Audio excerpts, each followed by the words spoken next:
Minu taga peaks paistma supermarketi Rimi, kus saab osta endale meelepäraseid asju või asju, mis on vaja.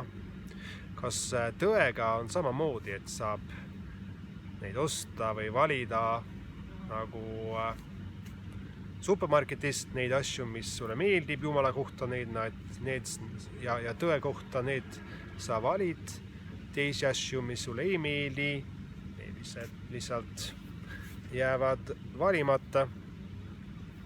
Või on tõde hoopis midagi, mis on juba antud, mis on igavesest ajas igavesti ja sa ei saa otseselt valida, mis on tõde, mis ei ole. Sa saad lihtsalt öelda, et ma tahan selle järgi elada või ei taha. Paljudes asjades on hea, et meil on valiku võimalust, et meil on vabadus. Näiteks saab ise valida oma partnerit, saab ise valida, keda valida valimistel, saab ise valida oma usku. Ma arvan, et see on head väärtused meie ühiskonnas. Aga mul on ka hea meel, et meie vabadus on piiritletud. See ei ole selle peale niimoodi mõelnud, aga meie seadus tegelikult ju piiritleb meie vabadust.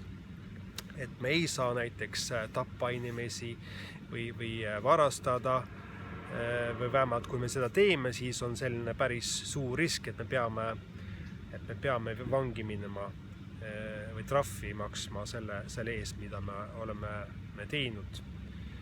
Ja need kaks asja, mida ma mainisin, tapmine, varastamine, nad on just mainitud 10. käsus, aga on ka käsud, mis ei ole seaduse vastane. Siiski ma ütleks, et see on vale, näiteks abielu rikkumine ja valetamine. Seda võib teha. Ei tule selle pärast vangi, aga ei ole samas hea. Mina usun, et me peame piiritlema vabadusi ja väga selgelt on seda näha, kui kasvatavad lapsi. Tuleb ju panna piirid ja ekraani vaatamisega näiteks tuleb panna piirid ja võib-olla oleks isegi vajalik panna täiskasvanutele tänapäeval rohkem piire ekraani kasutamisel või selles vabaduses, mis meil on läbi ekraani. Sest ma arvan, et me tegelikult teeme valikuid, mis tegelikult kahjustab meie endid ja meie lähedasi. Üks teine näite veel sellest, kuidas vabaduse tõtt võib saada kahjustatud või hea elu võib saada kahjustatud on USA-s, kus valesid praeguses valimiste kampaanias tundub mulle vähemalt olema palju ja tõtt kannatab. Mina usun, et on midagi sellist nagu õige ja vale. Mina usun, et mitte kõik ei ole suhtline, mõned asjad on.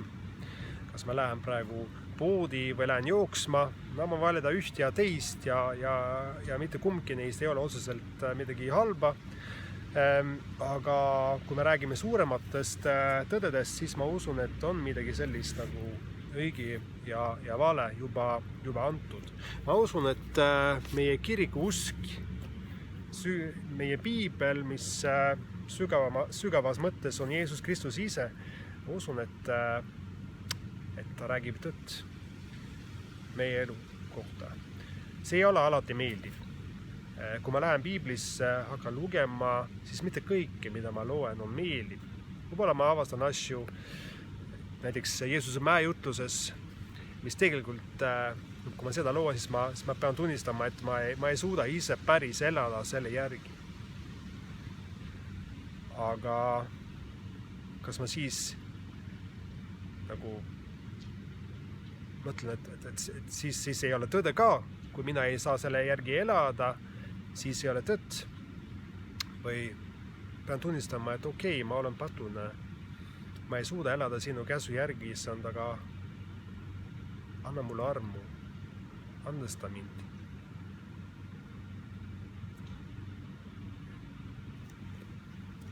Tõtt ei saa osta poest nagu lemmikkuhukest. Tõtt on midagi suuremat, see on meile antud. Kas meeldib või ei meeldi, ei ole nii oluline. Tõde on tõde. Ja tõde ja armastus, nad kuuluvad kokku. Ka Jumala seadus, need reeglid, mis ta on andnud meil jälgida, on antud armastusest. Ja armastusega tuleb ka noomida inimesi elada käskude järgi. Siin maailmas on valesid palju. Hea on, et üks päev on Jumal oma sõnas lubanud, siis ei ole enam neid valesid, vaid on tõde ja hea olla. Ja Psalm 85 räägib sellest niimoodi, selles päevas, kui heldus ja tõde saavad teineteisega kokku, õigus ja rahu annavad teineteisele suud.